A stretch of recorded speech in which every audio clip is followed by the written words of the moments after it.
Assalamu alaikum warahmatullahi wabarakatuh. Good morning to all friends and family. I think so all are very nice inshallah. Today I share very tasty and healthy broken skin with mustard by I cook very yummy and healthy chutney recipe অর্থাৎ পটলের ছিলকার সাথে সরিষা দিয়ে খেতে যেমনি yummy হবে তোমরা করে খেয়ে দেখো তেমনি 100% হেলদিও হবে। কেন হেলদি হবে? কারণ এটাতে আছে সরিষা, আর যে কোনো ভেজিটেবল স্কিন আমরা জানি অনেক হেলদি হয়, সো এটাকে হেলদি বলাই যায়।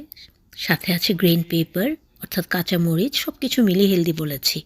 হ্যাঁ বন্ধুরা, ডান করে নেওয়াটা আমি তুলে নিচ্ছি, সেইটুকু একটু শেয়ার করে দিলাম। এবার রেসিপিতে চলে যাচ্ছি। প্রথমে দেখো আমি কয়েকটা গার্লিক মানে রসুন কেটে নিয়েছি। পটলের সিল্কাগুলোকে সুন্দর করে রসুনের সাথে ধুয়ে নিয়ে লবণ দিয়ে খানিকটা পানি দিয়ে আমি এবার চুলোয় বসিয়ে দিব, মানে সিদ্ধ করে নিব। আর আমি মাস্টার্ড মানে সরিষা ধুয়ে রেখেছিলাম, সেগুলো আমি সিদ্ধর মধ্যে দিয়ে দিচ্ছি। তার সাথে দিচ্ছি 4 গ্রিন পেপার অর্থাৎ 4টা কাঁচামরিচ।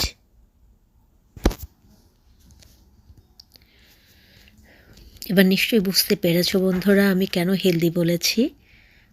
রসুন আমাদের হার্টের জন্য অনেক উপকারী একটা আইটেম। হ্যাঁ বন্ধুরা, দেখো আমি বয়েলে বসিয়েছিলাম, পানিটা প্রায় শুকিয়ে গেছে, একটু পানি থাকতে আমি নামিয়ে নিব। তারপর ব্লেন্ড করার জন্য প্রস্তুতি নিয়ে নিয়েছি আমি। প্রথমে আমি মাস্টার্ড দিয়ে দিলাম। আর তার আগে আরেকটা কথা বলি, সেটা হলো একদম গরমটা ব্লেন্ড করতে যাবে না, তাহলে অনেক সময় ব্লেন্ডারটা নষ্ট হয়ে যায়। এটাকে কুসুম কুসুম গরম থাকার পরে ব্লেন্ড করে নিবে। আমি ব্লেন্ড করার জন্য সব কিছু ব্লেন্ডারে দিয়ে দিচ্ছি।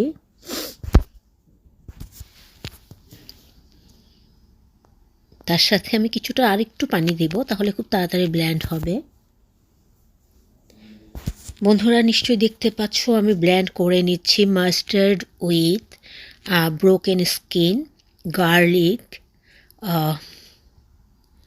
মাস্টার্ড। আর এবার আমি ভাজার জন্য প্রস্তুতি নিয়ে নিলাম।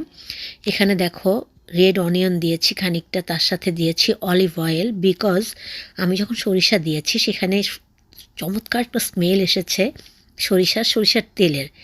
দ্যাটস ওয়াই আমি আর মাস্টার্ড অয়েল দিব না, আমি এটাকে অলিভ অয়েল অর্থাৎ জলপাইয়ের তেল দিয়ে ভাজবো। এবার দেখো মানে অনিয়নগুলো ব্রাউন কালার হয়ে গেছে, পেঁয়াজগুলো দেখো সুন্দর একটা ভাজা ভাজা হয়ে গেছে। Now I give here everything, যেগুলো আমি ব্লেন্ড করে রেখেছিলাম, সরিষা, পটলের ছিলকা, রসুন, মরিচ। আর ধনেপাতা থাকলে আরও ভালো হতো, তোমাদের ঘরে ধনেপাতা থাকলে অবশ্যই দিতে ভুলবে না। আমার ঘরে আজকে প্রায় সপ্তাহখানেক ধনেপাতা নাই, দ্যাটস আমি ধনেপাতা মানে যেটাকে আমরা স্লান্ত বলি বা করিয়েন্ডার লিফ বলি সেটা দিতে পারলাম না, কিন্তু তোমাদের ঘরে থাকলে অবশ্যই দিয়ে নিবে, কারণ শীতের এই দিনে ধনেপাতাটা দিলে যেটা হয় তরকারির মানে মজাটা অনেক গুণ বাড়িয়ে দেয়। হ্যাঁ বন্ধুরা দেখতে পাচ্ছ আমি ভেজে নিচ্ছি। টোটাল আমার মানে ভাজতে 15 মিনিটের মতো লেগেছে, 15 মিনিটের মতো লেগেছে। পটল সিল্কার ভর্তা, I broken skins chutney almost done. আসলে অনেক পরিশ্রম করি, যার জন্য কথা বলতে গেলে উল্টাপাল্টা হয়ে যায়, তোমরা ক্ষমা সুন্দর দৃষ্টিতে দেখে নিবে। আর এখানে র্যাডিশ মূলো এগুলো ভেজে নিলাম, মানে ভেজে নিচ্ছি আর কি, এগুলো রেসিপি না তো, এগুলো একটু একটু দেখিয়ে দেই। আর মূলাগুলো অনেক মোটা মোটা করে কেটেছি, কারণ প্রথম কথা আমার বটিটা একেবারেই খারাপ, পেঁয়াজ কাটতে এগুলো কাটতে অনেক কষ্ট হয়। আর অল্প কিছু হলে আমি ছুরি দিয়ে করি। আর এগুলো এখানে অনেকগুলো মূলো, আমি কিছু তোমরা সব দেখবে যদি ভিডিওটা দেখতে পারো, রেসিপি তো পেয়ে গিয়েছো। এবার আজকের রান্নাবান্নাগুলো তোমাদের সাথে শেয়ার করে দিচ্ছি, যা যা কেটেছি যা যা করেছি সেগুলো থাকবে। মূলো আমি চমৎকার করে ভেজে নিচ্ছি, একটু মোটা হয়েছে বাট আই থিঙ্ক ওকে, কারণ আসলে চিকন করে কাটতে হলে অনেক সময়েরও দরকার। আর এটা হচ্ছে র্যাডিশ লিফ মূলো শাকও কেটে ধুয়ে আমি একেবারে ক্লিন করে নিয়েছি। আর এখানে র্যাডিশ কেটে দেখো, মানে সব কিছু কেটে তারপরে তো রান্না করতে হয়, তাই না? আগে কাটাটা অনেক ঝামেলা হয়ে যায়, কাটাকাটি করতে করতে মাথা নষ্ট হয়ে যায়। এখানে দেখো মাছের আঁশ ছাড়াইনি, তারপর দেখতে পাবে মাছের আঁশও ছাড়িয়ে নিয়েছি। আর এখানে আমি মূলো ভাজি করার জন্য মানে যা যা রেগুলার ডিশ এগুলোই দিয়েছি রেসিপি না যখন তখন আর সেভাবে বলছি না। দেখবা আগামীকালকে একটু রান্নাটা কম চেষ্টা করে চুলোটা ক্লিন করার চেষ্টা করব, আসলে পারি না। আর তোমাদেরকে একটা দোয়া শিখিয়ে দেই, খুব অল্প সময় আল্লাহর রহমতে খুব তাড়াতাড়ি রান্নাবান্না থেকে শুরু করে যে কোনো ভালো কাজ করতে পারবে। সেই দোয়াটা কি? খুব ছোট্ট একটা দোয়া, বিসমিল্লাহির রহমানির রহিম, আল্লাহুম্মা ইয়াসসির লানা উমুরানা, হে আল্লাহ আমার কাজগুলো সহজ করে দাও, আমিন সুম্মা আমিন। আমি আবারও বলছি, তোমরা যারাই আমলটা করবে বিশ্বাসের সাথে করো, শুদ্ধভাবে করো, দেখবে যে আল্লাহর রহমতে খুব অল্প সময় অনেকগুলো কাজ করে নিতে পারবে। আল্লাহুম্মা ইয়াসসির লানা উমুরানা, হে আল্লাহ আমার কাজগুলো তুমি সহজ করে দাও, আমিন।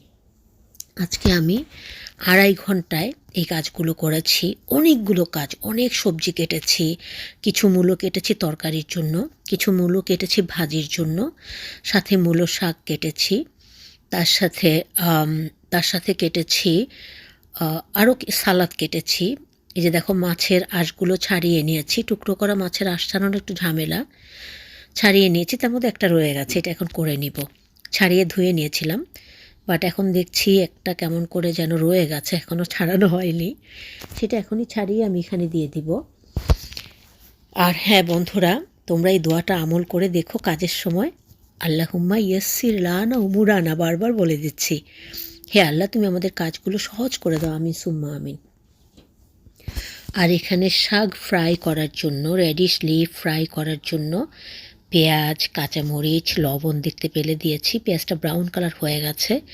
রসুন কাটতে পারলে শাকের মধ্যেও আমি অনেক রসুন দিতাম, বাট আর কাটতে পারছিলাম না, সেজন্য একটু রসুনের গুঁড়ো দিয়ে দিলাম।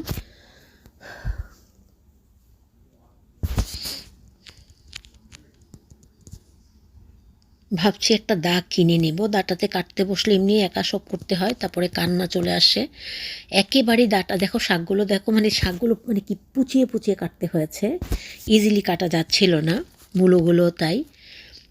অনেক দিন থেকেই ভাবছি, এই বটিটা কিনেছি আমেরিকা আসার পরপরই $9 না $10 দিয়ে। অনেক দিন থেকে ভাবছি যে একটা বটি কিনে নিব, কিন্তু আসলে হচ্ছে না। হ্যাঁ বন্ধুরা, এখানে দেখো র্যাডিশ কেটে নিয়েছি আর মাছগুলো ক্লিন করে রেখেছি।